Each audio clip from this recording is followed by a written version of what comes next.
ఈ వుడ్ ఆ వుడ్ అనే తేడా లేదు. అన్ని వుడ్స్ లోనూ కల్కి మానియా కనిపిస్తోంది. అన్ని వుడ్స్ కూడా ఇప్పుడు రెబల్ వుడ్స్ గా మారిపోయాయి. ఏకంగా హాలీవుడ్ కూడా ప్రభాస్ జపం చేస్తోంది. అక్కడ రిలీజ్ అయిన సినిమా కంటే ఇప్పుడు కల్కికే ఎక్కువ వసూళ్లు వచ్చే అవకాశాలు కనిపిస్తున్నాయి. అదే జరిగితే టాలీవుడ్ మరోసారి హిస్టరీ క్రియేట్ చేసినట్లే. బాహుబలి 2 తర్వాత ప్రభాస్ నటించిన ఒక సినిమాకు పూర్తి స్థాయిలో పాజిటివ్ టాక్ రావడం కల్కి విషయంలోనే జరిగింది. అందుకే 2 రోజుల్లోనే ఈ సినిమా 300 కోట్లు రాబట్టింది. అంతే స్పీడ్ గా 500 కోట్ల వైపు దూసుకుపోతోంది. అన్నీ కుదిరితే 1000 కోట్లు కొల్లగొట్టడం ఖాయంగా కనిపిస్తోంది. నిర్మాత అయితే ఏకంగా 1500 కోట్లు ఎక్స్పెక్ట్ చేస్తున్నాడు. కల్కి కలెక్షన్స్ గురించి పాన్ ఇండియా వైడ్ గా మాత్రమే కాదు, హాలీవుడ్ లో కూడా చర్చించుకుంటున్నారు. నార్త్ అమెరికాలో కల్కి కలెక్షన్ల వర్షం కురిపిస్తోన్న సంగతి తెలిసిందే. వరల్డ్ వైడ్ గా కల్కికి భారీగా వసూళ్లు వస్తున్నాయి.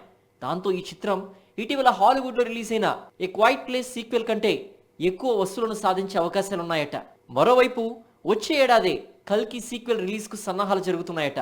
ఆల్రెడీ నాగ్ అశ్విన్ రెండో భాగానికి సంబంధించి 60% షూటింగ్ పూర్తి చేశాడట.